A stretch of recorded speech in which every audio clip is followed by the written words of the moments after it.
Innal hamdalillah nahmaduhu wa nasta'inuhu wa nastaghfiruh wa na'udzu billahi min shururi anfusina wa min sayyiati a'malina may yahdihillahu fala mudhillalah wa may yudlil fala hadiyalah. Asyhadu an la ilaha illallah wahdahu la syarikalah wa asyhadu anna Muhammadan abduhu wa rasuluhu la nabiyya ba'da. Allahumma fashalli wa sallim ala sayyidina Muhammadin kana shadiqul wa'di wa kana rasulan nabiyya wa ala alihi wa sahbihi alladhina yuhsinuna islamahum wa lam yaf'alu syai'an fariya. Amma ba'd, fa ya ayyuhal hadirun rahimakumullah, usikum wa nafsi bitaqwallah faqad fazal muttaqun. Faqala ta'ala fi kitabihil karim, a'udzu billahi minasyaitonir rajim. Al-yawma akmaltu lakum dinakum wa atmamtu 'alaikum ni'mati wa raditu lakumul Islam dinan. Wa qala ta'ala, a'udzu billahi minasyaitonir rajim. Ya ayyuhalladzina amanu dukhulu fis silmi kaffah wala tattabi'u khutuwatis syaitan innahu lakum aduwwum mubin. Hadirin ahli Jumat yang dimuliakan Allah, khatib berwasiat dengan wasiatut taqwa. Mari kita sama-sama meningkatkan keimanan dan ketakwaan kita kepada Allah.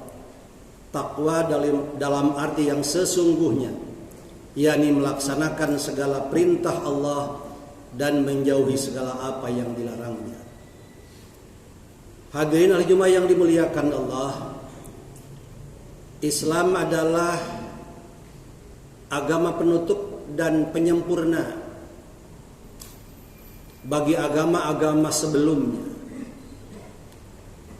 Islam yang diturunkan kepada Nabi Muhammad SAW adalah agama yang sempurna, yang seluruh ajarannya mencakup segala segi kehidupan manusia dalam hidup di dunia untuk menuju kebahagiaan kelak di akhirat. Sebagai penutup dan penyempurna agama-agama sebelumnya, menunjukkan bahwa agama-agama sebelumnya yang turun kepada para nabi sebelumnya semuanya memiliki ajaran yang sama. Pada dasarnya tidak menyimpang dari ajaran Islam itu sendiri, yakni mengajarkan tauhid, mengajarkan agar umat manusia menyembah Allah satu-satunya yang wajib disembah. Tetapi kemudian Allah Subhanahu wa taala menyesuaikan ajaran itu dengan para nabi sebelumnya. Sehingga dari nabi ke nabi yang lain, dari mulai Nabi Adam sampai kemudian kepada Nabi Muhammad SAW, menunjukkan agama-agama itu semakin sempurna, dan kesempurnaan itu berakhir pada ajaran Islam yang turun kepada Nabi Muhammad SAW. Allah Subhanahu wa taala berfirman, Al-yawma akmaltu lakum dinakum wa atmamtu 'alaikum ni'mati wa raditu lakumul Islam dinan. Pada hari ini kami sempurnakan bagi kalian semua agama, bagi kalian semua, dan kami sempurnakan Islam bagi kalian semua, dan kami sempurnakan nikmat bagi kalian semua, dan aku ridho Islam menjadi agama bagi kalian semua. Tetapi dalam perjalanannya ternyata para nabi yang membawa ajaran yang sama, yakni tauhid, ketauhidan kepada Allah Subhanahu wa taala, selalu muncul pula bersamaan dengan itu orang-orang yang menentangnya, orang-orang yang tidak setuju dengan ajaran tauhid itu, orang-orang yang memusuhinya, yang idealnya mereka seharusnya memiliki kesamaan untuk menyembah Allah Subhanahu wa taala. Karena manusia itu dari satu turunan, yakni Nabi Adam dan Siti Hawa.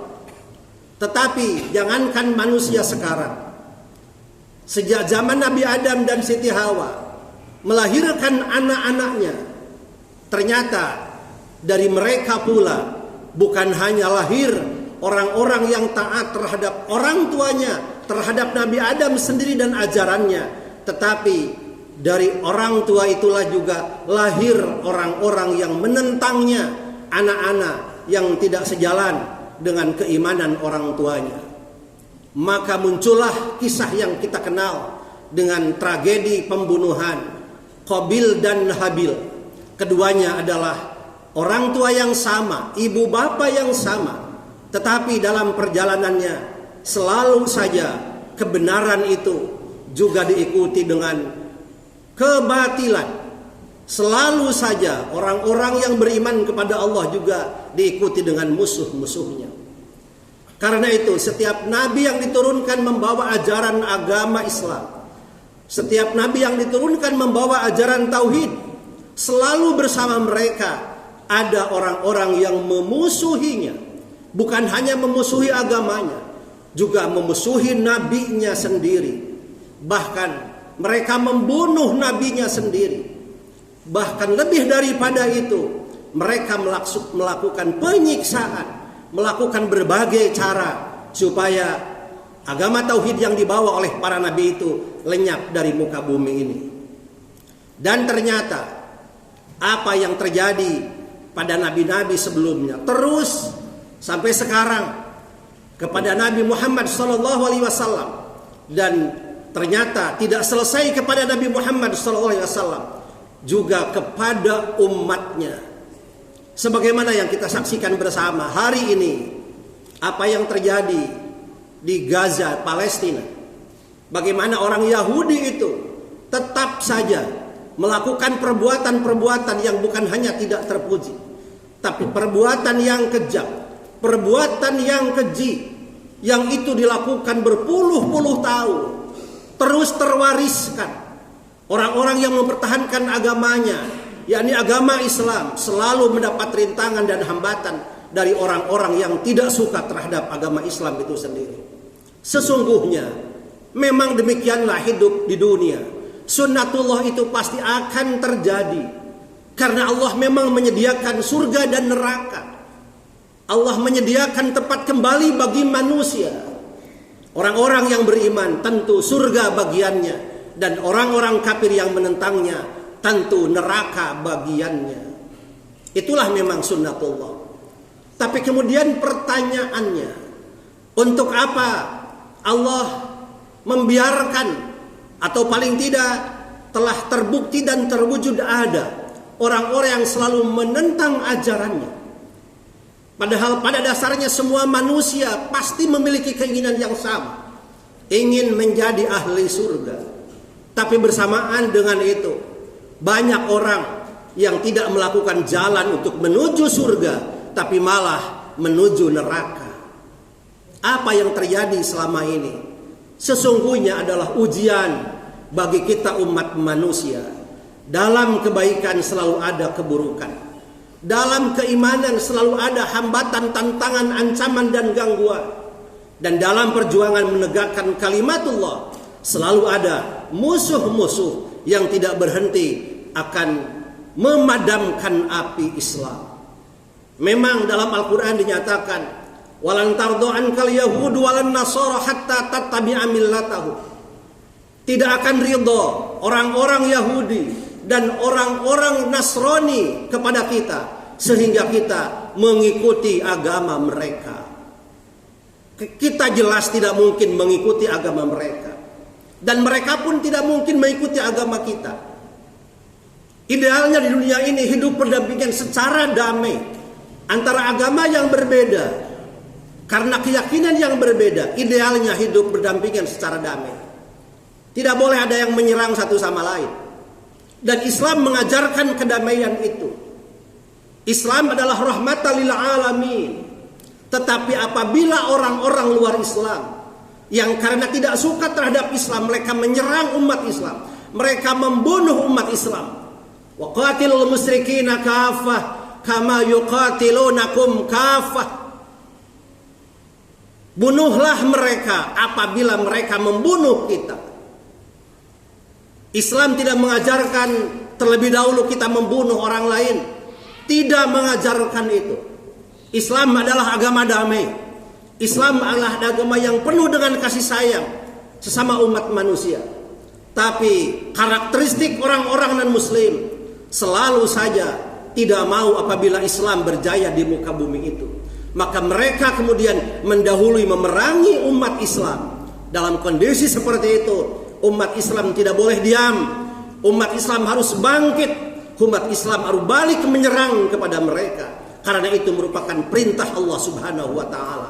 Pertahankan agama kita. Pertahankan agama Islam dengan kekuatan iman kita. Ketika saudara-saudara kita di Palestina, terutama umat Islam yang mendapat perlakuan yang keji, yang kejam. Mungkin di antara kita ada yang melihat bagaimana kondisi sekarang di Palestina. Ada yang benar-benar disembelih dengan pisau. Ada yang disiksa dengan sangat keji, dengan sangat kejam, memperlakukan manusia tidak seperti manusia, benar-benar biadab. Mereka ingin mencaplok Palestina, bahkan mereka ingin merebut Masjidil Aqsa untuk menjadi milik mereka. Apa yang mereka lakukan benar-benar bukan hanya menyakiti Islam sebagai agama kita, tetapi juga menyakiti nilai kemanusiaan kita. Oleh karena itu, sesama orang-orang yang beriman, yakini bahwa kita adalah saudara. Dimanapun orang-orang yang beriman adalah saudara kita, yang harus kita bela, yang harus kita berempati kepada mereka. Innamal mu'minuna ikhwatun. Sesungguhnya orang-orang yang mukmin itu, orang-orang yang beriman itu, dimanapun adalah saudara-saudara kita.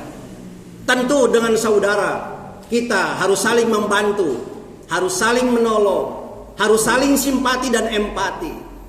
Dan dalam hadis Rasulullah dikatakan, antara orang yang beriman dimanapun, masalul mu'minina fi tawaddihim wa ta'atufihim wa tarahumihim kama salil jasadi idza staka udun tada'alahu bisahri wal humma. Perumpamaan orang mukmin yang satu dengan mukmin yang lain, fi tawaddihim wa ta'atufihim wa tarahumihim, dalam saling kasih sayang menyayangi satu sama lain, dalam saling bantu membantu satu sama lain, dalam saling tolong menolong satu sama lain. Kama salil jasadi adalah seumpama sebuah tubuh, seumpama badan kita, yang apabila kita merasa sakit, apabila kita terkena penyakit panas atau apapun penyakit itu, ternyata badan yang lain, tubuh yang lain, anggota tubuh yang lain juga merasakan sakit yang sama. Ketika salah satu bagian dari anggota tubuh kita sakit, ternyata anggota tubuh yang lain tidak membiarkan dia sakit sendiri. Tetapi bagaimana caranya supaya rasa sakit itu hilang, dan kemudian bagaimana caranya supaya menyembuhkan. Itulah perumpamaan antara mukmin yang satu dengan mukmin yang lain. Kawan-kawan kita di Palestina adalah mukmin yang beriman kepada Allah sama dengan kita. Maka tidak ada lagi yang harus kita rasakan bahwa penderitaan mereka adalah penderitaan kita. Kesedihan mereka adalah kesedihan kita. Darah yang mengucur deras akibat siksaan adalah darah yang mengucur deras dari kita sesungguhnya. Apa yang mereka rasakan adalah apa yang kita juga merasakannya. Seharusnya orang-orang yang beriman memiliki hal yang sama. Perasaan bahwa mereka adalah kita, bahwa tubuh mereka adalah tubuh kita, yang harus dihilangkan rasa sakitnya. Permasalahannya, kita di sini dan mereka di sana. Begitu jauh antara kita dengan mereka. Tetapi kita bukan tidak bisa melakukan apa-apa. Karena doa kita kepada mereka akan diantarkan oleh para malaikat. Karena empati dan simpati kita kepada mereka akan diantarkan oleh para malaikat. Dan itu menunjukkan simpati sesama orang-orang yang beriman, simpati sesama umat Islam. Apabila kita bisa berkorban sekecil apapun, dengan harta, dengan tenaga, lakukan itu. Atau paling tidak, doakan mereka agar mereka senantiasa mendapat pertolongan Allah Subhanahu wa ta'ala. Dan doakan agar orang-orang Yahudi yang telah begitu kejam menyiksa umat Islam, menyiksa bangsa Palestina, hancurkan mereka sehancur-hancurnya. Mereka tidak mungkin didoakan oleh kita mendapat hidayah. Hancurkan saja ya Allah, hinakan saja ya Allah. Di akhirat jelas mereka hina, tetapi di dunia mudah-mudahan mereka juga dihinakan oleh Allah Subhanahu wa ta'ala dan segera dikalahkan dan dihancurkan oleh Allah Subhanahu wa ta'ala. Apabila kemudian kita menyaksikan bahwa ternyata mereka masih kokoh, orang-orang yang masih kuat, tidak lain itu semua adalah ujian bagi kita. Apakah kita sebagai orang-orang yang beriman bersimpati kepada sesama orang yang beriman atau tidak? Jika kita cuek-cuek saja, jika kita tidak punya simpati apa-apa terhadap sesama orang yang beriman, maka keimanan kita sesungguhnya dipertanyakan oleh Allah Subhanahu wa ta'ala. Mudah-mudahan Allah Subhanahu wa ta'ala memberi kekuatan kepada orang-orang yang beriman dimanapun mereka berada, terutama orang-orang Muslim di Palestina, dan mudah-mudahan Allah menghancurkan orang-orang kafir, orang-orang Yahudi yang telah berbuat keji dan kejam kepada orang-orang yang beriman di Palestina. Dimanapun berada di dunia ini, mukmin adalah saudara, dan kita wajib mendoakan mereka, menolong mereka sekuat apapun, sekecil apapun pertolongan itu. Karena itu semua adalah bukti bahwa kita adalah orang-orang yang beriman. Barakallahu li wa lakum bima fihi minal ayati wa dzikril hakim. Wa taqabbala minni wa minkum tilawatahu innahu was samiul alim.